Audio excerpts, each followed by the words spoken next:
Assalamualaikum warahmatullahi wabarakatuh. Halo sahabat pendengar dimanapun kalian berada. Semoga sehat selalu. Selamat datang di pintu ke-13. Namaku Dimas. Orang bilang kota Malang itu dingin, sejuk, dan menenangkan. Tapi bagiku, di tahun itu, Malang tak ubahnya seperti neraka yang membakar kulit, hati, dan akal sehatku. Aku tinggal di kawasan Muharto. Kalian yang orang Malang pasti tahu. Ini adalah salah satu kawasan padat penduduk dengan labirin ganggang senggol yang lembab. Matahari seolah enggan masuk ke dalam rumah kontrakan petaku yang ukurannya tak lebih besar dari kandang ayam. Di sanalah aku, istriku Sari, dan janin 7 bulan di kandungannya, mencoba bertahan hidup di tengah himpitan ekonomi yang mencekik leher. Siang itu, pintu triplek rumahku bergetar hebat. Debu-debu rontok dari kusen yang sudah dimakan rayap. Jantungku serasa copot. Aku tahu siapa di luar sana. Bau asap rokok kretek murah dan aroma keringat menyengat sudah menyusup masuk lewat celah ventilasi. Bahkan sebelum mereka berteriak, "Keluar lu Dimas, jangan jadi banci. Bayar utang lu atau gue obrak-abrik tempat ini." Suara teriakan kasar itu memecah keheningan siang bolong. Aku memeluk Sari yang gemetar di sudut kasur lipat kami. Wajahnya pucat pasi, peluh dingin membasahi daster lusuhnya. Dia sedang hamil besar. Harusnya dia makan enak, tidur nyenyak, bukan disuguhi teror seperti ini. "Mas, aku takut," bisik Sari. Air matanya tumpah. Aku memberanikan diri membuka pintu. 2 orang berbadan tegap dengan kulit terbakar matahari, berdiri berkacak pinggang. Salah satunya, yang memiliki tato di leher, langsung mencengkram kerah kaosku. "2 bulan lu cuma janji manis." "Bos gue udah gak sabar," desisnya tepat di depan wajahku. Ludahnya muncrat mengenai pipiku. "Bang, tolong bang, istri saya lagi hamil tua. Saya baru kena PHK dari bengkel. Kasih saya waktu seminggu lagi bang. Demi Allah saya akan bayar." Aku memelas. Harga diriku sudah kuletakkan di telapak kaki mereka. Preman itu tertawa, sebuah tawa yang kering dan meremehkan. Dia melirik ke dalam. Matanya yang merah menatap tajam ke arah Sari, yang sedang menangis memegangi perut buncitnya. Tatapan itu, seperti tatapan binatang buas yang melihat mangsa. "Oke, seminggu," katanya sambil melepaskan cengkeraman hingga aku terhuyung ke belakang. "Tapi kalau seminggu lagi, lu gak ada duit 10 juta. Jangan salahin gua. Kalau istri lu yang cantik itu kami bawa buat ngelunasin sisanya." "Lumayan, bos gue suka yang bunting." "Janco, jangan bawa-bawa istriku," teriakku spontan. Namun satu pukulan telak mendarat di ulu hatiku. Aku tersungkur, muntah cairan bening. Sari menjerit histeris. Mereka pergi sambil menendang ember cucian hingga pecah, meninggalkan ancaman yang lebih mengerikan dari kematian. Malam itu, suasana rumah mencekam. Sari tertidur karena kelelahan menangis. Aku duduk di teras sempit, menatap langit Malang yang mendung. 10 juta dalam seminggu, kerja serabutan angkut pasir di Brantas hanya dapat 50.000 sehari. Mustahil, logikaku buntu. Rasa sayangku pada Sari dan ketakutan akan ancaman preman itu bercampur menjadi racun yang mematikan akal sehat. Tiba-tiba ingatan masa kecilku menyeruak. Dulu, Bapak pernah bercerita tentang orang-orang yang melakukan jalan pintas. Di saat terdesak, iman seringkali menjadi hal pertama yang digadaikan. Ada satu nama yang sering disebut-sebut secara berbisik oleh orang-orang tua di kampungku, Mbah Suro. Konon Mbah Suro tinggal di gubuk liar bantaran Sungai Brantas, di bawah jembatan yang jarang dijamah manusia. Dia bukan kiai, bukan ustadz, tapi orang pintar yang memegang kunci pintu dunia lain. Tanpa pikir panjang, didorong rasa putus asa yang memuncak, aku menyambar jaket lusuhku. Aku memacu motor bututku, membelah dinginnya angin malam menuju bantaran sungai. Suasana di sana jauh lebih gelap dari yang kubayangkan. Bau amis lumpur, sungai bercampur sampah, menyengat hidung. Di ujung jalan setapak yang licin, sebuah gubuk reot berdiri di bawah rimbunnya pohon bambu. Hanya ada satu lampu templok yang menyala redup. "Nuwun sewu mbah." Suaraku bergetar. Seorang kakek tua keluar. Penampilannya jauh dari kesan dukun sakti mandraguna. Bajunya kompang-camping. Kulitnya keriput seperti kulit jeruk purut kering. Namun, saat ia mengangkat wajahnya, nyaliku ciut. Mata kirinya putih semua, sementara mata kanannya menatap tajam, seolah menelanjangi seluruh dosa-dosaku. Bau amis darah dan tangis bayi. "Kamu datang membawa masalah berat, Le." Suaranya parau. seperti gesekan dua batu kali. Aku langsung bersimpuh, menceritakan semuanya. Tentang hutang, preman, Sari, dan jalan buntu yang kuhadapi. Aku menangis seperti anak kecil di kakinya. Saya mau kaya, Mbah. Cepat. Malam ini juga kalau bisa. Apapun syaratnya, saya lakoni. Asal istri saya selamat, ratapku. Mbah Suro terkekeh. Pelan. Suara tawanya membuat jangkrik di sekitar gubuk mendadak diam. Dia mengambil intingan rokok lobot, menyulutnya, lalu menghembuskan asap berbau kemenyan ke wajahku. Kaya mendadak itu ada harganya, Le. Gusti Allah kasih rejeki itu sedikit demi sedikit biar barokah. Kalau minta ke Simborekso dia kasih kontan, tapi bunganya nyawa. Saya nggak peduli, Mbah, saya butuh uang. Potongku nekat. Mbah Suro menatapku lama. Dia lalu masuk ke dalam gubuk dan keluar, membawa sebuah bungkusan kain hitam yang baunya apek. Ada satu cara lama. Jarang ada yang berani karena malunya setengah mati dan resikonya gila. Bisiknya pelan, matanya yang sehat melotot. Kamu harus jualan sate. Aku mengernyitkan dahi. Jualan sate? Mbah bercanda. Untungnya berapa? Bukan sate ayam, Le, tapi sate gagak, potong Mbah Suro cepat. Dan kamu harus jualannya bukan di pasar, tapi di Bong Cino Sukun, di tengah makam paling tua, di bawah pohon beringin kembar. Bong Cino Sukun. Bulu kuduku meremang mendengar nama itu. Kompleks pemakaman Cina terbesar di Malang yang terkenal angker. Yang beli siapa? Bah, tanyaku bodoh. Para dedemit, genderuwo pocong, dan lelembut lainnya. Apapun yang lapar malam itu. Kalau mereka suka satemu, mereka akan bayar. Bukan pakai daun, tapi pakai emas murni dan uang merah yang masih hangat. Jelas, Mbah Suro. Aku menelan ludah. Emas, uang, bayangan wajah Sari yang tersenyum kembali melintas. Tapi ada syarat utamanya, Le. Lanjut Mbah Suro. Suaranya makin lirih tapi menekan. Kamu harus memasak dan melayani pembelimu dalam keadaan telanjang bulat. Sehelai benang pun tidak boleh menempel di badanmu. Kamu harus pasrah, sehina-hinanya manusia di hadapan mereka. Darahku berdesir hebat. Telanjang bulat di tengah kuburan angker, mengundang setan untuk makan. Gila. Ini gila. Apa kamu sanggup, Le? Kalau tidak sanggup pulang saja. Biarkan istrimu diambil orang, tantang Mbah Suro. Kata-kata terakhir itu menampar egoku. Demi Sari, demi anakku. Persetan dengan rasa malu, persetan dengan rasa takut. Saya sanggup, Mbah. Jawabku mantap, tanpa sadar bahwa jawaban itu adalah tanda tangan kontrakku dengan Raka. Jawaban, sanggup, itu meluncur begitu saja dari mulutku, seolah ada kekuatan lain yang menggerakkan lidah ini. Padahal hati kecilku menjerit ingin lari sejauh mungkin dari gubuk terkutuk itu. Mbah Suro tersenyum menyeringai, menampakkan deretan gigi hitamnya yang mengerikan, seakan ia baru saja memenangkan sebuah pertaruhan besar melawan takdir. Bagus, Le. Laki-laki itu yang dipegang omongannya, ucapnya sambil menepuk bahuku. Tangannya dingin seperti es balok, membuat rasa ngilu merayap hingga ke tulang punggung. Malam itu juga, Mbah Suro membekaliku dengan instruksi yang lebih rinci. Instruksi yang jika dipikir dengan akal sehat, sama sekali tidak masuk akal. Namun, bayangan wajah preman bertato naga dan tangisan Sari yang ketakutan mematikan logika di kepalaku. Aku seperti kerbau yang dicocok hidungnya mendengarkan setiap petuah gila dari dukun tua itu. Ingat, Le, Mbah Suro menekan suaranya.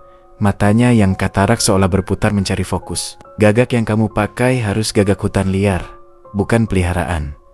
Dagingnya harus kamu potong dadu sebesar jempol kaki orang dewasa. Tusuknya pakai jeruji sepeda bekas. Jangan pakai bumbu apa-apa. Demit itu suka rasa darah asli yang dibakar. Aku mengangguk kaku. Lalu soal telanjang itu, Mbah? Tanyaku ragu, berharap ada dispensasi. Mbah Suro mendengus kasar. Itu kuncinya. Kamu pikir mereka mau beli dagangan manusia biasa? Dengan telanjang, kamu membuang derajat manusiamu. Kamu menyamakan dirimu dengan binatang di mata mereka. Kamu jadi bagian dari alam liar. Kalau kamu pakai celana dalam selembar pun, mereka akan menganggapmu tamu yang tidak sopan. Dan tamu yang tidak sopan di Bong Cino Sukun biasanya pulang tinggal nama. Aku menelan ludah yang terasa pahit. Hina. Sungguh hina. Tapi aku tak punya pilihan. Keesokan harinya, dengan sisa uang terakhir, hasil menggadaikan STNK motor yang seharusnya untuk beli susu hamil Sari, Aku pergi ke pasar burung di kawasan Splendid. Bukan di area depan yang penuh warna-warni burung hias, tapi aku melipir ke bagian belakang, di lapak-lapak kumuh yang tersembunyi di balik rimbunnya pohon terem besi. Di sana aku bertemu Pak Jaiman, penjual hewan-hewan aneh yang sudah terkenal di kalangan orang-orang malam. "Cari apa, Mas?" "Tokek belang, kelelawar buah," sapanya tanpa basa-basi. "Gagak, Pak, yang liar," jawabku pelan. Takut ada yang mendengar. Pak Jaiman menatapku dari ujung kaki ke ujung kepala. Tatapannya bukan tatapan pedagang ke pembeli, tapi tatapan iba bercampur ngeri. Dia pasti tahu untuk apa gagak itu. "Buat hajatan di Sukun ya?" tanyanya, berbisik. Aku tak menjawab, hanya mengangguk samar. Tanpa banyak bicara, dia mengambil sebuah kandang kawat kecil dari kolong mejanya. Di dalamnya, seekor burung gagak hitam legam mengepakkan sayap dengan agresif. Matanya tajam, paruhnya berkilau seperti. Suaranya terdengar serak dan memekakan telinga, seolah ia sedang memaki nasib buruk yang akan menimpanya. "Hati-hati, Mas.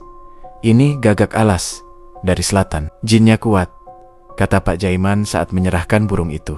Aku membawa burung itu pulang dengan hati berdebar. Sepanjang perjalanan pulang ke Muharto, burung itu terus berontak di dalam karung goni, mencakar-cakar punggungku hingga perih. Rasanya seperti membawa bom waktu. Sesampainya di rumah, aku menunggu hingga Sari tertidur lelap setelah sholat asyar. Aku tidak bisa membiarkan dia melihat apa yang akan kulakukan. Di belakang rumah kontrakan, tepat di tepi got pembuangan yang bau, aku melakukan eksekusi itu. Tanganku gemetar hebat saat memegang pisau dapur yang sudah kuasah tajam. Gagak itu menatapku. Demi Tuhan, tatapannya seperti manusia yang memohon ampun, tapi bayangan hutang 10 juta rupiah kembali menghantuiku. Maafkan aku, gumamku berulang kali. Darah merah kehitaman muncrat mengenai kaosku. Bau anyir yang sangat tajam langsung menyeruak, jauh lebih amis daripada darah ayam. Aku menahan rasa mual yang mendesak naik ke kerongkongan. Dengan gerakan kasar dan terburu-buru, aku mencabuti bulu-bulu hitam itu, menguliti dagingnya yang berwarna merah tua kebiruan, dan memotongnya dadu seperti perintah Mbah Suro. Setiap irisan daging terasa berat. Ini bukan daging biasa. Teksturnya alot dan seratnya kasar. Saat aku menusukkan daging itu ke jeruji sepeda berkarat yang sudah kusiapkan, rasanya aku sedang menusuk nuraniku sendiri. 10 tusuk sate gagak mentah kini tersaji di atas piring seng. Warnanya mengerikan, merah gelap dan berlendir. Malam pun tiba. Azan Isya baru saja berkumandang dari surau dekat rumah. Suaranya terdengar sayup-sayup, seolah enggan singgah ke rumahku yang kini dihuni niat jahat. Aku mandi kembang setaman sekadar untuk membersihkan bau amis, meski baunya seakan sudah menempel di pori-pori kulit. Sari terbangun saat aku sedang mengenakan jaket. "Mas, mau kemana malam-malam begini?" tanyanya lembut. Matanya masih sayu. Aku menatap wajah istriku. Wajah yang tulus, wajah yang tak tahu bahwa suaminya akan pergi menjual harga diri ke setan. Kebohongan itu terasa menyangkut di tenggorokan. Ada kerjaan tambahan dek, bongkar muat di pasar induk. Bayarannya lumayan, bisa kontan. Buat pegangan kita, dustaku. Sari tersenyum. Senyum yang merobek hatiku. Dia meraih tanganku lalu mencium punggung tanganku. "Hati-hati ya, Mas. Jangan lupa berdoa. Aku sama Dedek nunggu di rumah." Jangan lupa berdoa. Kata-kata itu seperti tamparan keras. Bagaimana aku bisa berdoa jika tujuanku adalah bersekutu dengan iblis? Aku memacu motorku, membelah jalanan kota Malang yang mulai sepi. Angin malam terasa lebih dingin dari biasanya, menusuk hingga ke tulang sumsum. Tas ransel di punggungku berisi sate gagak mentah, anglot tungku kecil dari tanah liat, dan arang. Semakin dekat ke arah kuburan Sukun, suasana jalanan berubah drastis. Lampu-lampu jalan mulai jarang, digantikan oleh kegelapan pekat pohon-pohon besar yang menaungi jalan raya. Udara menjadi lembab dan berat. Di gerbang masuk Bong Cino Sukun, aku menghentikan motor. Gapura besar bergaya Tiongkok itu berdiri kokoh seperti mulut raksasa yang siap menelan siapa saja. Di baliknya, ribuan makam tua berundak-undak terhampar di bukit yang sunyi.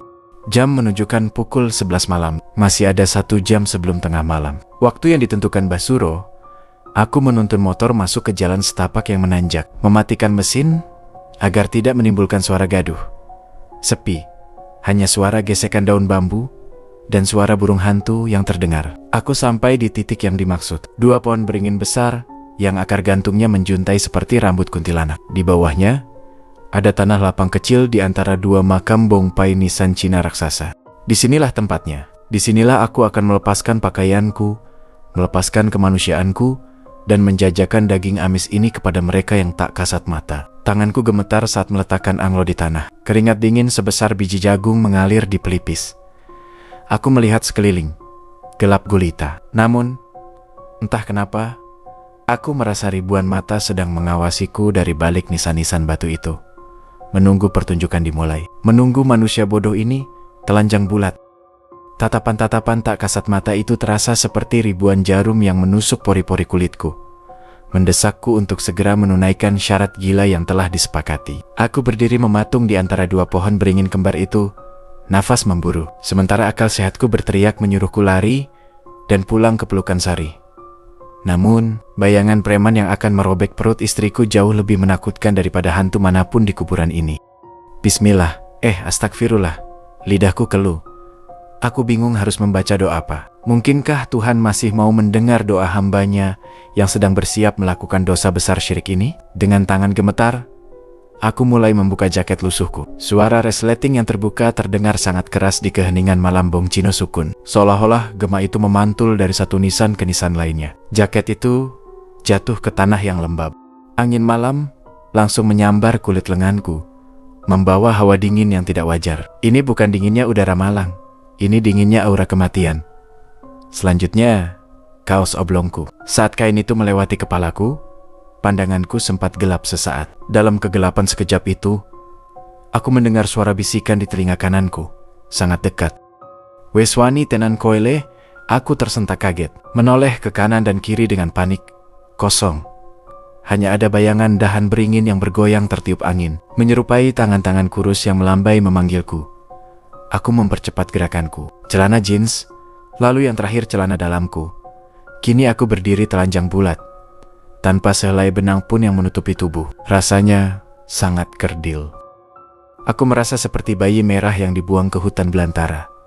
Rasa malu yang luar biasa menghantam dadaku. Meskipun tidak ada manusia lain di sini, aku merasa sangat terhina. Harga diriku sebagai seorang suami, seorang calon ayah, luruh bersama tumpukan pakaian kotor di atas tanah becek itu.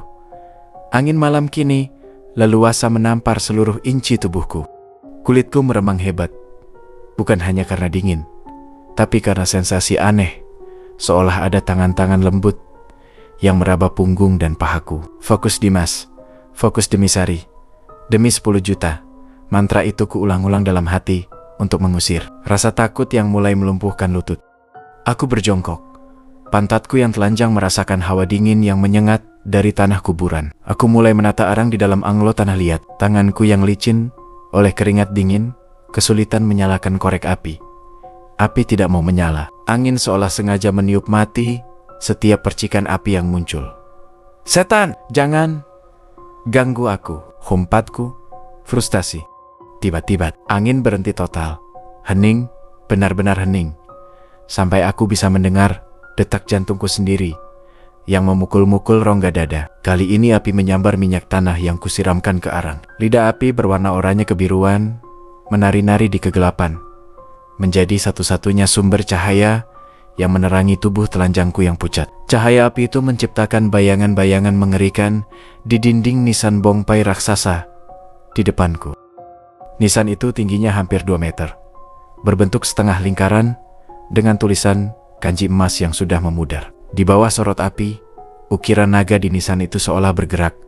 Matanya menatapku sinis. Setelah arang menjadi bara merah membara, tibalah saatnya. Aku mengambil 10 tusuk sate gagak mentah yang sudah kusiapkan. Daging itu berwarna merah gelap, berlendir, dan baunya, ya Tuhan, baunya semakin menyengat saat terkena hawa panas. Aku meletakkan sate-sate itu di atas bara api. Suara desis daging yang terbakar memecah kesunyian. Asap putih tebal langsung mengepul, membawa aroma yang sangat aneh. Bukan bau sedap seperti sate ayam atau kambing. Ini bau anyir darah yang dipanaskan, bercampur dengan bau bulu terbakar dan bau tanah kuburan yang baru digali. Mbah Suro bilang, aku harus mengipasinya terus-menerus. Tidak boleh berhenti sampai ada yang datang menawar. Maka, dengan tangan kanan memegang kipas anyaman bambu, dan tangan kiri menutupi kemaluanku, refleks rasa malu yang tersisa. Aku mulai mengipasi sate terkutuk itu selama beberapa menit. Asap semakin tebal. Anehnya, asap itu tidak terbang ke atas, mengikuti hukum alam. Asap itu justru turun, merayap di tanah, berputar-putar mengelilingi kakiku yang telanjang, lalu menyebar ke sekeliling area makam seperti kabut hidup. Suasana berubah drastis. Udara yang tadinya dingin menusuk, tiba-tiba berubah menjadi gerah dan pengap. Bau kemenyan dan melati busuk tiba-tiba menyeruak entah dari mana, bercampur dengan bau sate gagak yang memualkan. Lalu aku mendengarnya. Dari arah belakang nisan bongpai besar itu, terdengar suara langkah kaki. Tanah yang kupijak bergetar pelan, mengikuti irama langkah itu. Itu bukan langkah manusia. Langkah itu terlalu berat, terlalu besar. Aku menahan napas. Mataku terpaku pada kegelapan di balik nisan. Jantungku serasa berhenti berdetak saat melihat sepasang mata berwarna merah menyala muncul dari kegelapan, setinggi 3 meter dari atas tanah. Makhluk itu, pembeliku, sudah datang, dan kedatangannya membawa aura kelam yang membuat nyala api di Anglo meredup. Seolah takut bersaing dengan sorot mata merah saga yang kini menatapku dari ketinggian. Aku terpaku, kakiku yang telanjang serasa dipaku ke tanah kuburan yang dingin. Ingin rasanya aku lari, menjerit, atau sekadar menutup mata, tapi tubuhku menolak perintah otak. Insting purbaku mengatakan bahwa satu gerakan salah saja, aku akan tamat. Di hadapanku, perlahan namun pasti, sosok pemilik mata merah itu melangkah keluar dari balik bayangan pohon beringin.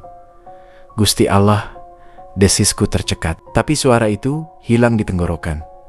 Makhluk itu besar, sangat besar. Tingginya mungkin mencapai 3 meter, melebihi tinggi nisan bongpai raksasa di belakangnya. Tubuhnya diselimuti bulu lebat hitam kemerahan yang kusam dan gimbal, seperti ijuk sapu bekas yang dilumuri lumpur. Otot-ototnya menyembul di balik bulu tebal itu, kekar dan menakutkan. Itu adalah genderuwo, sosok lelembut paling ikonik di tanah Jawa, yang selama ini hanya kudengar dari cerita menakut-nakuti anak kecil. Kini berdiri nyata kurang dari 5 meter di depanku. Bau anyir sate gagak yang sedang kukipas seketika kalah telak oleh bau busuk yang menguar dari tubuh makhluk itu. Baunya seperti campuran bangkai tikus basah, kencing kuda, dan tanah kuburan lama yang dibongkar. Perutku mual seketika, tapi aku teringat pesan Mbah Suro. Apapun yang terjadi, jangan berhenti mengipasi satemu. Asap itu adalah undangan dan sekaligus pagar betismu. Dengan sisa kewarasan yang ada, tanganku kembali bergerak kaku, mengipasi bara api. Asap putih beraroma daging gagak gosong itu mengepul, meliuk-liuk naik dan langsung dihisap rakus oleh hidung makhluk itu. Lubang hidungnya yang besar, kembang kempis. Ia mendengus keras. Suaranya seperti kerbau ngamuk, menciptakan uap putih di udara dingin malam itu. Geraman rendah keluar dari dadanya yang bidang. Suara itu begitu berat, hingga menggetarkan gendang telingaku, dan membuat kerikil di sekitar kakiku bergetar. Ia melangkah maju. Jarak kami kini tinggal 3 meter. Cahaya api Anglo mulai menyinari bagian bawah tubuhnya. Sialan, aku baru sadar betapa kerdil dan menjijikannya posisiku saat ini. Aku, manusia makhluk yang katanya paling mulia, kini berjongkok telanjang bulat seperti binatang di hadapan Raja Iblis ini. Tanpa pakaian, tanpa senjata, tanpa harga diri. Aku merasa benar-benar ditelanjangi. Bukan hanya fisik, tapi juga jiwaku. Makhluk itu menundukkan kepalanya yang besar. Rambut gimbalnya yang panjang jatuh menutupi sebagian wajahnya yang mengerikan. Rahangnya lebar dengan taring bawah mencuat keluar seperti babi hutan. Bibirnya tebal dan basah oleh liur yang menetes-netes. Liur kental itu jatuh ke tanah, mendesis saat menyentuh rerumputan kering. Ia tidak langsung meminta sate itu. Matanya yang merah menyala itu justru menyapu seluruh tubuh telanjangku. Dari ujung kaki, naik ke paha, perut, dada, hingga ke mataku. Tatapan itu bukan tatapan lapar akan makanan, tapi tatapan lapar akan jiwa. Tatapan yang seolah sedang menaksir harga nyawaku. Aku menggigil hebat, bukan karena dingin lagi, tapi karena teror psikologis yang menghancurkan mental. Apakah dia tahu aku ketakutan? Apakah dia menikmati pemandangan manusia hina yang gemetaran ini? Sate gagak. Suaraku keluar mencicit, sangat lirih, mencoba menawarkan dagangan terkutuk ini, seperti pedagang asongan yang putus asa. Genderuwo itu menyeringai, seringai yang lebar hingga ke telinga, memperlihatkan barisan gigi kuning yang runcing dan penuh sisa daging tahapa. Tiba-tiba, dia mengulurkan tangannya. Tangan itu panjang sekali, dengan jari-jari besar berbulu dan kuku hitam melengkung setajam celurit. Tangan itu tidak mengarah ke sate di atas panggangan, tapi mengarah ke wajahku. Jantungku berhenti berdetak. Mati aku, jerit batinku. Bayangan Sari yang sedang hamil melintas cepat. Maafkan Mas Dek, Mas gagal. Namun tangan raksasa itu berhenti tepat 10 senti di depan wajahku. Hawa panas yang busuk menerpa mukaku. Jari telunjuknya yang sebesar pisang Ambon menunjuk ke arah Anglo. Dia menginginkan satenya. Aku pun tersadar dengan tangan gemetar hebat yang nyaris menjatuhkan segalanya. Aku mengangkat 10 tusuk sate gagak yang masih panas membara itu. Dagingnya hitam gosong di luar, tapi masih merah berdarah di dalam. Minyak dan lemak gagak menetes-netes ke tanah. Ini Mbah, silahkan, ucapku gagap, menggunakan bahasa kromo Inggil seolah sedang menyuguhkan kopi pada orang tua. Saking bingungnya otakku bekerja. Makhluk itu menyambar sate-sate itu dengan kasar dari tanganku. Kuku tajamnya sempat menggores punggung tanganku. Rasanya perih. Darah segar menetes dari tanganku. Tapi aku tak berani mengaduh. Apa yang terjadi selanjutnya adalah pemandangan yang akan menghantuiku seumur hidup. Genderuwo itu tidak memakan sate itu satu persatu. Dia memasukkan ke 10 tusuk sate itu sekaligus ke dalam mulutnya yang lebar, beserta tusuk jeruji besinya. Bunyi tulang dan besi yang digiling oleh rahang kuat itu terdengar jelas di keheningan malam. Bong Cino. Dia mengunyahnya dengan lahap, seolah jeruji besi berkarat itu hanyalah kerupuk renyah. Darah gagak dan mungkin darah dari gusi makhluk itu sendiri meleleh dari sudut bibirnya. Matanya terpejam sejenak, menikmati rasa amis daging gagah hutan liar yang kusajikan. Aku menahan nafas, berharap transaksi ini segera selesai. Cepatlah bayar dan pergi setan, umpatku dalam hati. Setelah menelan semuanya tanpa sisa, makhluk itu kembali menatapku. Kali ini tatapannya berbeda, lebih intens, lebih licik. Dia merogoh sesuatu dari balik bulu lebat di pinggangnya. Aku tidak tahu dia punya kantong atau apa di sana. Lalu dengan gerakan melempar, dia menjatuhkan sesuatu di dekat kakiku. Terdengar bunyi logam beradu dengan batu. Aku melirik ke bawah. Di bawah sorot redup bara api, aku melihatnya. Bukan daun kering yang berubah jadi uang seperti di film-film. Itu adalah beberapa keping perhiasan emas tua, kalung, gelang keroncong, dan cincin bermata merah delima, serta gulungan uang kertas merah yang diikat karet gelang. Jumlahnya banyak sekali, jauh lebih dari 10 juta. Mataku terbelalak. Mas, uang, masalahku selesai. Aku kaya. Tanpa sadar, tanganku bergerak hendak mengambil harta itu. Tapi tiba-tiba, makhluk itu menggeram keras. Aku tersentak mundur, nyaris jatuh terjengkang. Genderuwo itu belum selesai. Dia belum pergi. Dia mencondongkan wajahnya lebih dekat lagi ke arahku, hingga hidung peseknya yang basah hampir menyentuh hidungku. Dia tidak bicara dengan mulut, tapi tiba-tiba sebuah suara berat bergema langsung di dalam kepalaku. Seperti siaran radio yang rusak, namun jelas maknanya. Wes tak tompo daging ke. Wes tak bayar duit. Saiki akun jaluk lawuh liane. Sudah ku terima dagingnya. Sudah ku bayar uangnya.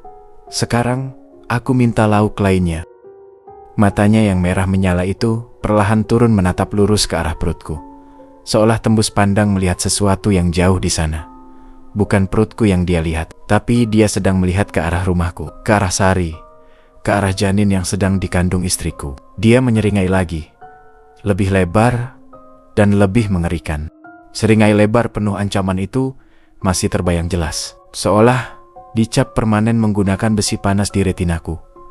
Bahkan, setelah sosok raksasa itu perlahan mundur ke dalam kegelapan, ia tidak berbalik badan layaknya manusia yang pergi, melainkan berjalan mundur pelan-pelan, membiarkan kegelapan malam di balik pohon beringin menelan tubuhnya yang besar, inci demi inci, hingga akhirnya lenyap tak berbekas. Saiki akun jaluk, lawuh liane. Suara gaib di kepalaku itu perlahan memudar, digantikan kembali oleh suara jangkrik dan desau angin yang kini terasa jauh lebih sunyi dari sebelumnya. Bara api di Anglo mendadak padam total, menyisakan asap tipis yang baunya membuat perutku melilit. Gelap gulita, kembali menyelimuti Bong Chino Sukun. Aku masih berdiri kaku, telanjang bulat, dengan lutut yang saling beradu saking gemetarnya. Aku sendirian lagi. Tapi kali ini ada tumpukan harta di dekat kakiku yang menjadi bukti bahwa kegilaan barusan bukanlah mimpi buruk. Dengan gerakan cepat seperti orang kesetanan, aku menyambar pakaianku yang berserakan di tanah. Aku memakai celana dalam dengan terbalik saking paniknya, lalu menarik celana jeans dengan kasar, meski kakiku penuh tanah lumpur. Kaos dan jaketku pakai asal-asalan. Aku tidak peduli lagi soal rapi atau bersih. Yang ada di otakku hanya satu, lari dari tempat terkutuk ini. Setelah berpakaian, aku berlutut, meraba-raba tanah mencari bayaran yang ditinggalkan makhluk itu. Tanganku menyentuh permukaan logam yang dingin dan licin. Aku memungutnya satu persatu dengan tangan gemetar. Ada 3 gelang emas tebal dengan ukiran kuno, sebuah kalung rantai yang beratnya tidak wajar, dan segepok uang kertas yang diikat karet. Gelang merah. Saat kupegang, uang itu terasa agak lembab dan berbau tanah, tapi teksturnya nyata. Tanpa menghitungnya, aku menjejalkan semua itu ke dalam saku jaketku yang dalam. Saku itu langsung terasa berat, sebuah beban yang seharusnya melegakan. Tapi entah kenapa justru terasa mencekik. Terima kasih, gumamku pada kegelapan kosong. Entah berterima kasih pada siapa. Mungkin pada setan. Astagfirullah, aku benar-benar sudah gila. Aku berlari menuju motor yang kuparkir di jalan setapak, meninggalkan Anglo dan sisa arang begitu saja. Biarlah itu jadi saksi bisu dosaku. Saat aku menyalakan mesin motor, suaranya terdengar memekakan telinga di tengah kuburan sunyi itu. Aku tancap gas tanpa menoleh ke belakang. Sepanjang perjalanan menuruni bukit kuburan Sukun, aku merasa ada yang membonceng. Jok motor bagian belakang terasa berat. Spion motorku bergetar hebat karena jalanan rusak. Tapi sekilas, aku melihat bayangan hitam besar di sudut cermin. "Pergi, jangan ikut, jangan ikut!" teriakku melawan angin malam, air mata ketakutan meleleh di pipi. Aku memacu motor seperti orang gila, menerobos lampu merah di perempatan Gadang, melesat menuju Muharto. Angin malam menampar wajahku, tapi rasa dingin yang menjalar di punggungku berasal dari dalam, bukan dari luar. Sesampainya di gang rumah, aku mematikan mesin dan menuntun motor agar tidak membangunkan tetangga. Tangan kananku meraba saku jaket. Masih ada, emas dan uang itu masih ada. Aku menghela napas panjang, mencoba menormalkan detak jantung yang masih berpacu seperti kuda lumping. Aku masuk ke dalam rumah kontrakan dengan pelan. Suara engsel pintu yang berderit membuatku meringis. Di dalam kamar yang diterangi lampu tidur remang-remang, aku melihat Sari tertidur pulas menghadap tembok. Punggungnya naik turun dengan teratur. Aku merosot duduk di lantai, bersandar pada pintu yang baru saja kututup. Tanganku gemetar saat mengeluarkan hasil jualan tadi. Di bawah sorot lampu redup, aku melihat tumpukan uang merah pecahan 100.000 dan 50.000 banjak sekali. Setelah kuhitung kasar, jumlahnya mungkin lebih dari 50 juta rupiah. Belum lagi gelang dan kalung emas ini. Kalau dijual, nilainya bisa ratusan juta. Aku menangis tanpa suara. Hutangku lunas, istriku selamat, anakku bisa lahir dengan layak. Kami bisa pindah dari kontrakan sempit ini. Tapi kemudian kata-kata terakhir genderuwo itu kembali terngiang. Lauk lainnya dan tatapan matanya ke arah perutku, mungkin perut Sari. "Ah, itu cuma perasaanmu saja," bisikku menghibur diri sendiri, berusaha menyangkal teror itu. Setan itu cuma menakut-nakuti. Transaksinya kan jual beli sate, bukan nyawa. Aku berusaha meyakinkan diriku bahwa semuanya sudah selesai. Aku beranjak berdiri, hendak menyembunyikan uang itu di bawah lemari baju. Namun, saat aku berbalik menghadap kasur, langkahku terhenti. Sari bergerak dalam tidurnya. Dia mengerang pelan, seperti sedang mimpi buruk. "Sakit, tolong mas. Sakit," rintihnya lirih. Aku buru-buru mendekat, duduk di tepi ranjang. "Dek, kenapa?" Sari tidak bangun, tapi tangannya mencengkeram perut buncitnya dengan kuat. Daster tipis yang dipakainya tersingkap sedikit di bagian perut. Mataku terbelalak ngeri. Di atas kulit perut istriku yang putih meregang karena hamil tua, tercetak samar sebuah tanda kemerahan. Tanda itu bukan bekas garukan atau alergi. Itu adalah bekas telapak tangan yang sangat besar. Jari-jarinya panjang dan lebar, dengan noda hitam di ujung-ujung jarinya, seolah baru saja dipegang oleh tangan yang habis memegang arang. Dan yang lebih mengerikan, aku melihat perut Sari bergerak-gerak tidak wajar. Bukan gerakan menendang bayi yang lucu, tapi gerakan menyentak yang kasar. Seolah janin di dalamnya sedang ditarik paksa dari luar, atau sedang berusaha memberontak dari cengkeraman sesuatu yang tak terlihat. Tiba-tiba Sari menjerit dalam tidurnya. Matanya terbuka lebar, namun pupil matanya mendelik ke atas, hanya menyisakan warna putih. Seketika itu juga, bau anyir sate gagak yang kuhirup di kuburan tadi tercium sangat pekat di dalam kamar tidur kami yang sempit.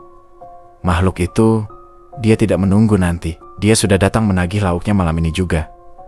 Bau anyir sate gagak yang kuhirup di kuburan tadi tercium sangat pekat di dalam kamar tidur kami yang sempit. Seolah makhluk berbulu hitam itu ikut masuk dan berdiri tepat di belakang punggungku. Sari masih menjerit dengan mata putih yang melotot ke langit-langit. Tubuhnya kejang-kejang di atas kasur tipis kami. "Sari, istighfar dek."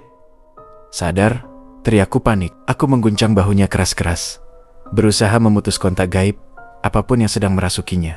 Aku menyambar segelas air putih di meja, membacakan ayat kursi dengan terbata-bata. Lidahku terasa keluh karena baru saja melakukan dosa besar, lalu memercikannya ke wajah istriku.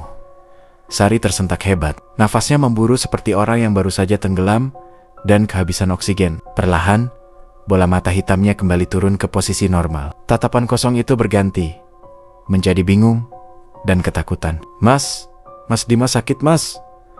Perutku ditarik-tarik, rintihnya sambil menangis. Aku segera memeriksa perutnya lagi. Bekas telapak tangan raksasa berwarna kemerahan itu perlahan memudar di depan mataku, seolah menyerap masuk ke dalam kulit, menyatu dengan daging dan janin di dalamnya. Aku menelan ludah, menahan rasa ngeri. "Cuma mimpi buruk, dek. Cuma kram perut biasa. Ada Mas di sini," dustaku, sambil memeluknya erat. Tubuhnya dingin, sedingin mayat.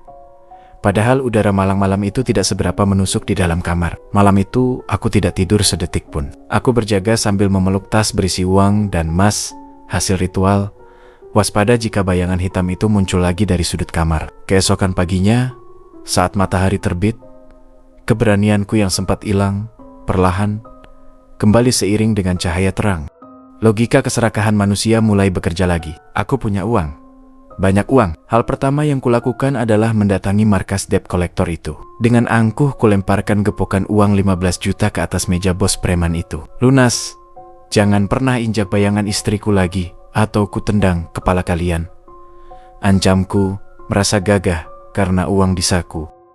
Mereka terdiam, kaget melihat kulis rabutan tiba-tiba punya uang tunai sebanyak itu. Tanpa banyak bicara, aku pergi meninggalkan mereka yang melongo.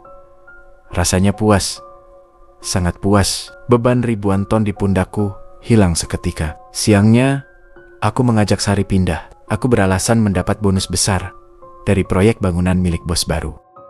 Sari yang polos percaya begitu saja. Matanya berbinar bahagia saat kami mengemasi barang-barang kami yang tak seberapa. Kami pindah ke sebuah rumah kontrakan pavilion di daerah Sawojajar. Jauh lebih layak, bersih, berlantai keramik putih, dan memiliki kamar mandi di dalam. Tidak ada lagi atap bocor atau dinding triplek berjamur. Kami membeli kasur spring bed empuk, kulkas 2 pintu, dan perlengkapan bayi yang mahal. "Mas, ini beneran bukan mimpi kan?" tanya Sari sambil mengelus perutnya, duduk di sofa baru yang empuk. Wajahnya berseri-seri, aura kehamilannya makin terpancar cantik. "Bukan, Dek. Ini rezeki dedek bayi," jawabku sambil tersenyum. Tapi jauh di lubuk hati, ada suara kecil yang berbisik. "Ini bukan rezeki, ini uang muka penjualan anakmu." Seminggu pertama di rumah baru, kehidupan kami terasa seperti surga. Makan enak, tidur nyenyak. Namun, masuk minggu kedua, surga itu mulai terasa ganjil. Perubahan itu dimulai dari hal-hal kecil. Sari yang biasanya rajin sholat dan mengaji, kini sering beralasan lelah atau pusing setiap mendengar azan.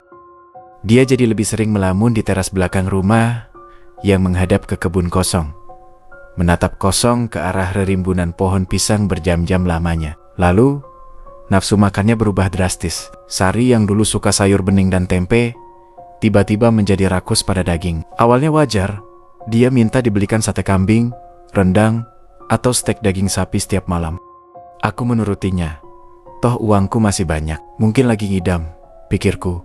Tapi lama-kelamaan permintaannya makin aneh. Dia minta daging steknya dimasak setengah matang, bahkan hampir mentah. Pernah sekali aku melihatnya menjilati sisa darah daging sapi yang menempel di piring dengan lahap. Matanya terpejam nikmat, persis seperti ekspresi genderuwo malam itu saat memakan sate gagak. Puncaknya adalah malam Jumat Kliwon di minggu ketiga. Aku terbangun sekitar pukul 2 pagi karena haus. Saat meraba sisi tempat tidur, kosong. Sari tidak ada di sampingku. Pintu kamar terbuka sedikit. Suasana rumah baru itu hening, tapi ada suara aneh dari arah dapur. Terdengar suara kunyahan basah dan sedotan cairan, seperti suara anjing yang sedang menggerogoti tulang. Aku berjalan pelan menuju dapur. Lampu dapur mati. Hanya ada bias cahaya lampu jalan yang masuk lewat jendela kaca nako. Jantungku berdegup kencang. Firasatku tidak enak, Dek, panggilku pelan. Tidak ada jawaban. Suara kunyahan itu berhenti sejenak, lalu berlanjut lagi lebih cepat. Aku meraba saklar lampu di dinding. Lampu neon putih menyala terang, menyinari seluruh dapur. Pemandangan di depanku membuat kakiku lemas seketika. Sari sedang duduk bersimpuh di lantai, di depan pintu kulkas yang terbuka lebar. Di tangannya, dia memegang sepotong hati ayam mentah yang baru saja diambil dari wadah belanjaan pasar tadi pagi. Mulutnya penuh dengan darah segar yang meluber hingga ke dagu dan leher daster putihnya. Dia tidak sedang memasak. Dia sedang memakan hati ayam itu, mentah-mentah. Yang membuatku hampir pingsan bukan hanya itu, tapi saat Sari menoleh ke arahku karena kaget lampu menyala, wajahnya itu bukan wajah istriku yang lembut. Urat-urat halus berwarna hitam menonjol di sekitar pelipis dan lehernya. Matanya yang biasanya sayu, kini melotot liar. Dan seringai di bibirnya yang berlumuran darah itu, demi Tuhan, itu seringai yang sama persis dengan makhluk di Bong Chino Sukun. Mas, ucapnya, suaranya terdengar ganda. Ada suara Sari yang asli, tapi ditindih oleh suara geraman rendah yang berat. Lapar? Dedek bayi lapar? Dia mengangkat hati ayam yang sudah tergigit separuh itu ke arahku, seolah menawarkannya. Dan di saat yang sama, aku melihat perut buncitnya bergerak dahsyat. Seakan ada tangan yang mencakar-cakar dari dalam rahim, ingin keluar menyambut daging mentah itu. Uang haram itu memang telah melunasi hutangku, tapi kini ia mulai menagih kewarasan istriku sebagai bunganya, mengubah rumah mentereng kami di Sawo Jajar menjadi ladang pembantaian tak kasat mata. Malam itu, setelah insiden di dapur, aku menyeret Sari yang masih meracau setengah sadar kembali ke kamar mandi. Aku memaksanya memuntahkan sisa-sisa daging mentah itu, membersihkan darah yang mengering di dagunya dengan air mata bercucuran. Sari menangis histeris. Setelah sadar sepenuhnya, ia tidak ingat apa-apa selain rasa lapar yang membakar perutnya. Sejak saat itu, teror di rumah kami bukan lagi sekadar bayangan atau suara kunyahan. Sosok pembeli sate gagak itu mulai datang bertamu secara fisik. Kejadiannya selalu berulang setiap malam Jumat Kliwon. Sore harinya, udara di dalam rumah yang ber-AC mendadak berubah menjadi pengap dan panas. Seolah-olah atap rumah kami sedang dibakar matahari dari jarak dekat. Sari akan mulai mengeluh kulit perutnya gatal luar biasa. Mas, panas mas. Perutku rasanya kayak disetrika, jeritnya sambil mencoba menggaruk perut buncitnya yang kencang. Aku memegangi tangannya sekuat tenaga, agar ia tak melukai diri sendiri. Dan saat aku menyingkap bajunya, aku melihat kulit perut Sari yang putih mulus itu melepuh. Melepuh merah seperti luka bakar, membentuk pola garaten-garaten kasar yang jika diamati mirip bekas cakar burung raksasa. Kami sudah ke dokter kulit terbaik di Malang. Mereka bingung. Diagnosanya hanya alergi parah atau infeksi jamur, diberi salep mahal yang tak mempan sama sekali. Kami coba panggil Ustadz untuk ruqyah, tapi baru sampai pagar depan, Ustadz itu muntah darah hitam dan pingsan. Rumah ini sudah dipagar betis oleh kekuatan yang jauh di atas nalar manusia. Puncak teror terjadi tepat di usia kehamilan Sari, masuk bulan ke-9. Malam itu, hujan deras mengguyur Malang. Listrik padam total di dalam kamar yang gelap gulita. Aku memeluk Sari yang akhirnya tertidur setelah seharian mengerang kesakitan. Aku berjaga dengan lilin yang menyala, remang-remang di nakas. Tiba-tiba, api lilin itu mati. Bukan karena angin, tapi karena oksigen di ruangan itu seolah tersedot habis. Bau itu datang lagi. Bau anyir darah, bau daging gagak gosong, dan bau tanah kuburan basah yang sangat menyengat. Hidungku perih saking tajamnya bau itu. Tiba-tiba, pintu kamar yang sudah kukunci rapat terbuka perlahan. Engselnya, menjerit ngilu. Aku membeku di tempat tidur, memeluk Sari erat-erat, memejamkan mata, pura-pura tidur. Jantungku memukul rusuk dengan keras. Aku tahu siapa yang datang. Lantai keramik rumahku bergetar. Suara langkah kaki berat itu masuk ke dalam kamar. Suara napas mendengus terdengar berat dan basah, disertai suara geraman rendah yang membuat kaca jendela bergetar. Makhluk itu kini berdiri tepat di samping ranjang kami. Hawa panas yang luar biasa memancar dari tubuhnya, membuat keringat dingin membanjiri tubuhku. Aku mengintip sedikit dari celah bulu mataku. Dalam kegelapan, aku melihat siluet tubuh raksasa setinggi plafon. Matanya merah menyala seperti dua bara api rokok di kegelapan, menatap lurus ke arah Sari yang tertidur. Makhluk itu membungkuk. Tangan hitamnya yang besar dan berbulu lebat terulur perlahan ke arah perut istriku. Aku ingin berteriak, ingin menepis tangan itu, tapi tubuhku lumpuh total. Tindihan atau sleep paralysis, entahlah. Yang jelas aku tak bisa bergerak 1 inci pun. Kuku-kuku hitam panjang dan kotor itu mulai menari di atas perut Sari. Bukan mencakar tapi membelai. Belayan yang posesif. Belayan seorang pemilik kepada miliknya. Saat tangan makhluk itu menyentuh kulit perut Sari, aku melihat sesuatu yang gila. Perut istriku bercahaya, samar, kemerahan, transparan sesaat. Dan aku melihat janin di dalamnya berputar girang, seolah menyambut sentuhan bapak aslinya. Anakku, darah dagingku. Suara itu bergema lagi di kepalaku, berat dan penuh kepuasan. Makhluk itu terus membelai perut Sari selama beberapa menit, yang terasa seperti selamanya. Liur kental menetes dari mulutnya, jatuh mengenai daster Sari, membakar kain itu hingga berlubang dan berasap. Setelah puas bercengkerama dengan janin itu, makhluk itu menegakkan tubuhnya. Ia menoleh ke arahku. Matanya yang merah bertemu dengan mataku yang mengintip. Dia tahu aku sadar, dia tahu aku melihatnya. Dan dia menyeringai. Seringai yang mengatakan, transaksimu sudah lunas, tapi kontraknya seumur hidup. Sosok itu kemudian mundur perlahan, menghilang, menembus tembok kamar, meninggalkan bau busuk yang bertahan hingga pagi. Begitu matahari terbit dan tubuhku bisa digerakkan kembali, aku langsung melompat dari kasur. Aku memeriksa perut Sari. Daster di bagian perutnya berlubang besar, dengan pinggiran gosong, dan di kulit perutnya tertinggal noda hitam lengket seperti aspal cair yang berbau bangkai. Sari bangun dengan wajah pucat dan mata cekung. Mas, semalam aku mimpi main di hutan sama kera besar. Dia ngasih aku makan daging enak banget, gumamnya dengan tatapan kosong. Aku jatuh terduduk di lantai, lututku lemas. Tangisku pecah tanpa suara. Uang di lemari, emas di laci, rumah mewah ini semuanya tidak ada artinya. Aku tidak sedang menunggu kelahiran anakku. Aku sedang merawat wadah bagi benih iblis. Aku menyadari satu hal. Aku telah ditipu. Mbah Suro tidak menceritakan semuanya. Dia menjebakku. Amarah mulai menggantikan rasa takut di dadaku. Jika aku harus mati, aku akan mati melawan. Tapi sebelum itu, aku harus mendatangi bajingan tua di pinggir sungai berantas itu. Aku harus membatalkan perjanjian ini, atau membunuh dukun itu dengan tanganku sendiri. Aku menyambar kunci motor dan sebilah celurit yang kusimpan di gudang. Tunggu di sini, Dek. Kunci pintu, jangan bukakan untuk siapapun. Perintahku pada Sari yang masih melamun. Aku memacu motor kembali ke tempat di mana semua petaka ini bermula, ke gubuk Mbah Suro. Dengan amarah yang membakar habis rasa takutku. Celurit di balik jaketku terasa dingin, menempel di pinggang, kontras dengan darahku yang mendidih. Aku tidak peduli lagi jika harus membusuk di penjara karena membunuh orang, asalkan bajingan tua itu mampus dan membawa serta kutukan yang kini menggerogoti istriku.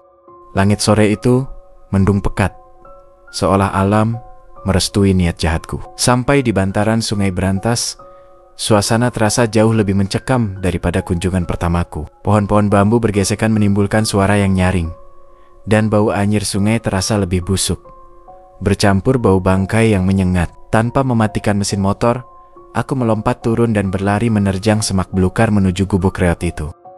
Dengan sekuat tenaga aku menendang pintu gubuk yang terbuat dari anyaman bambu hingga jebol.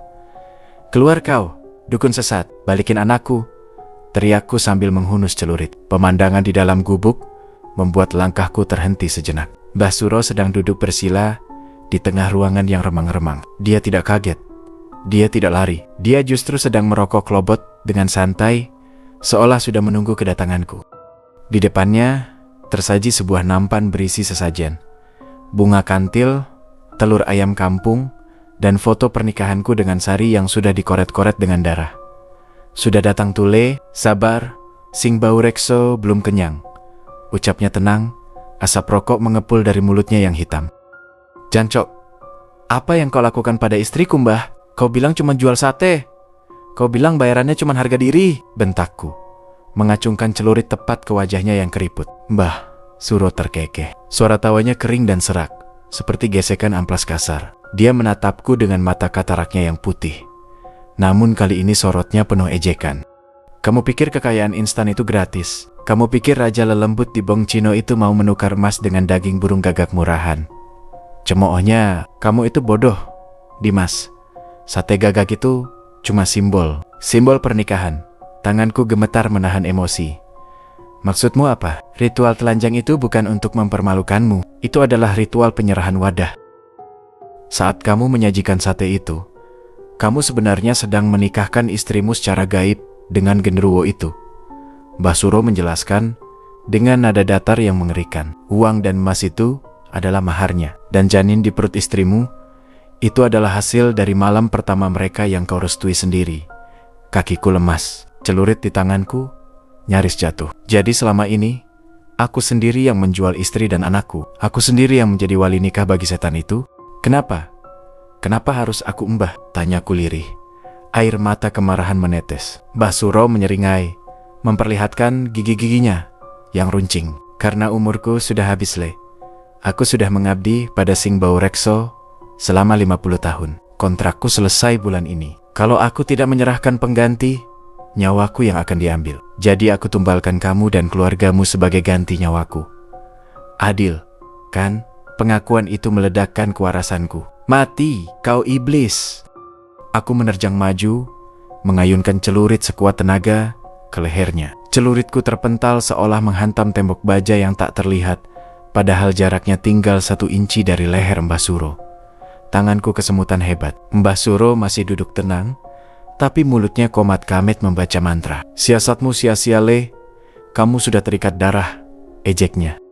Namun tiba-tiba suasana berubah. Angin kencang berhembus masuk ke dalam gubuk, mematikan lampu templok. Bau anyir sate gagak yang sangat kuat, bau yang sama seperti di kuburan menyeruak memenuhi ruangan. Mbah Suro yang tadinya sombong, mendadak berhenti merapal mantra. Matanya yang buta terbelalak ketakutan. Gusti, nyuwun ampun Gusti. Jangan sekarang Mbah Suro berbicara pada ruang kosong di belakangku. Suaranya gemetar hebat. Aku mundur selangkah, merasakan hawa dingin yang menusuk tulang belakang. Ada sosok lain yang hadir di sini. Sosok yang jauh lebih kuat dari dukun tua ini. Tiba-tiba Mbah Suro memegangi lehernya sendiri. Dia terbatuk-batuk keras. Wajahnya membiru. Matanya melotot seakan mau keluar. Dia mencakar-cakar lehernya sendiri hingga berdarah, berusaha mengeluarkan sesuatu yang menyumbat tenggorokannya. Tolong, rintihnya parau. Lalu, dari mulutnya yang terbuka lebar, menyembul sesuatu yang hitam. Bukan muntahan biasa, itu adalah bulu burung gagak. 1 helai, 2 helai, lalu segumpal besar bulu hitam basah berlendir keluar dari mulutnya. Mbah Suro muntah bulu gagak tanpa henti. Tubuh tua itu kejang-kejang. Perutnya menggelembung besar dalam hitungan detik, seolah diisi udara paksa.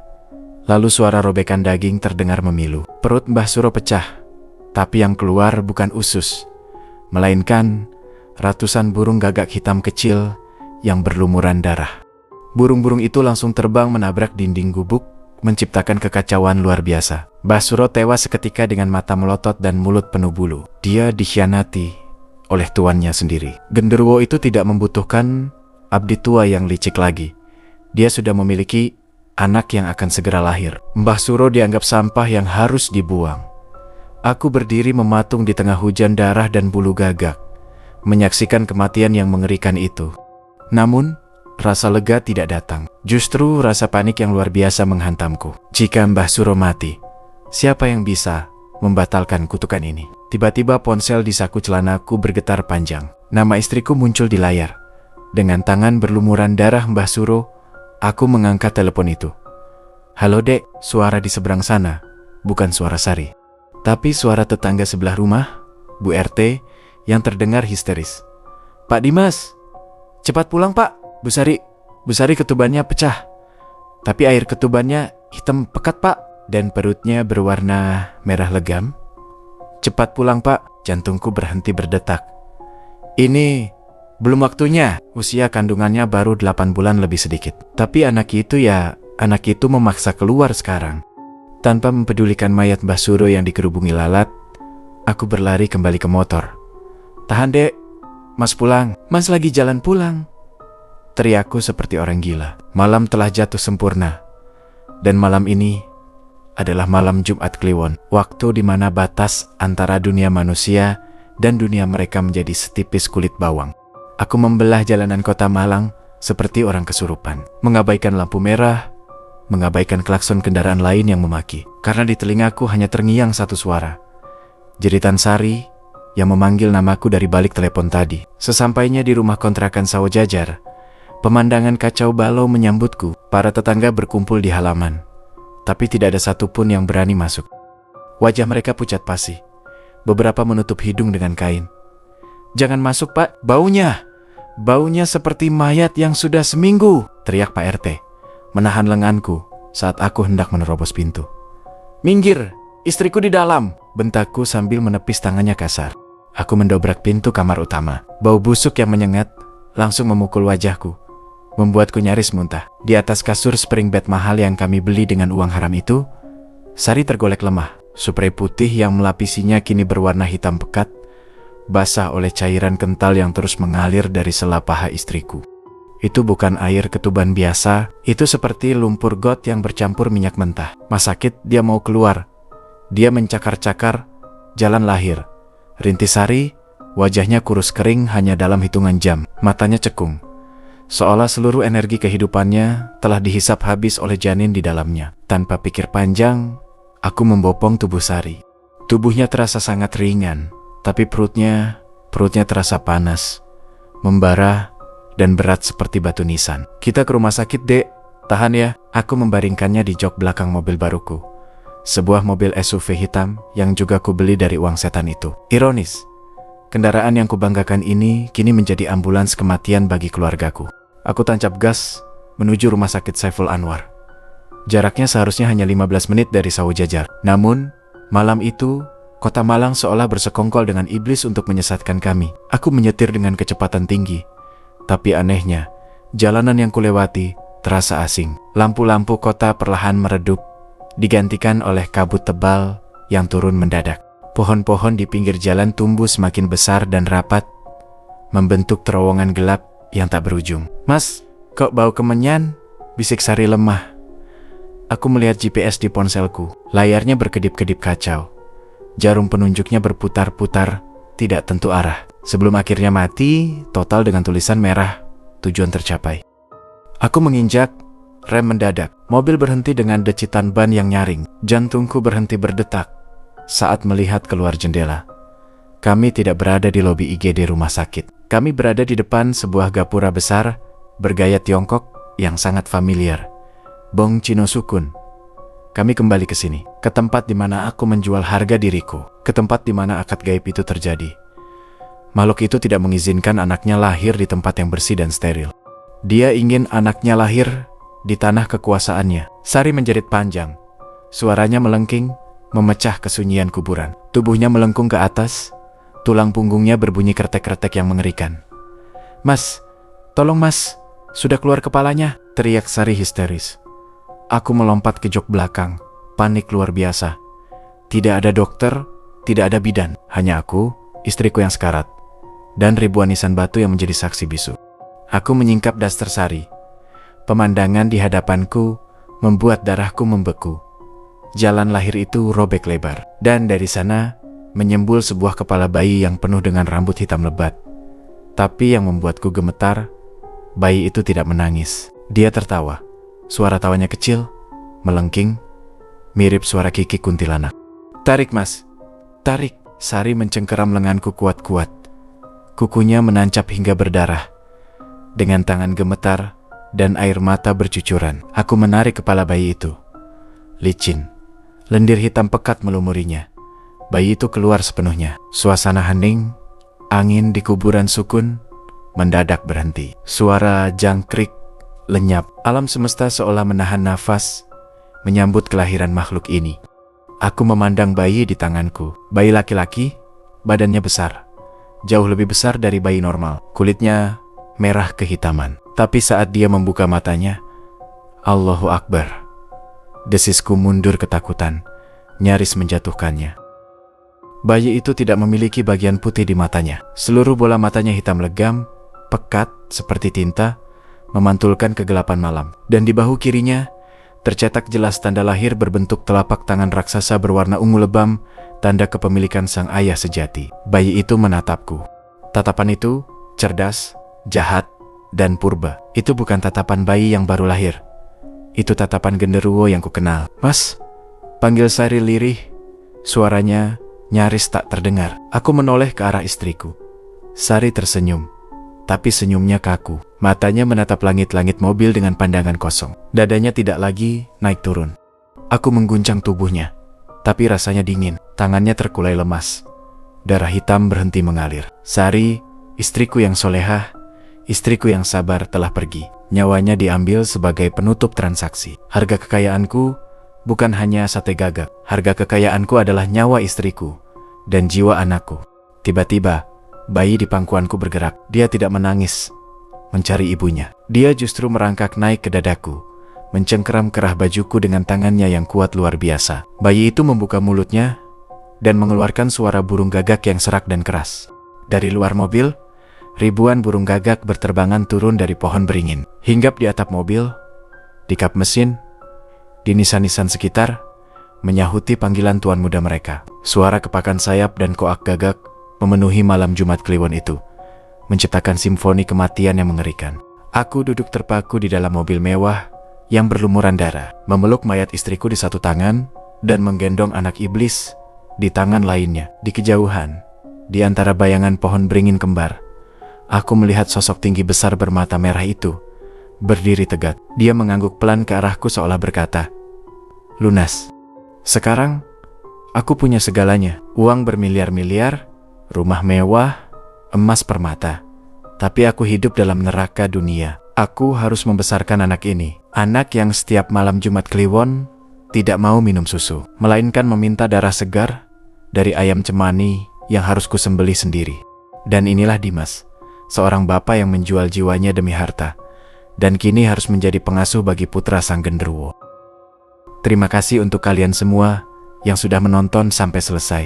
Tetap waspada, dan jangan pernah bermain-main dengan hal-hal yang tidak Anda pahami. Sampai jumpa lagi di pintu ke-13.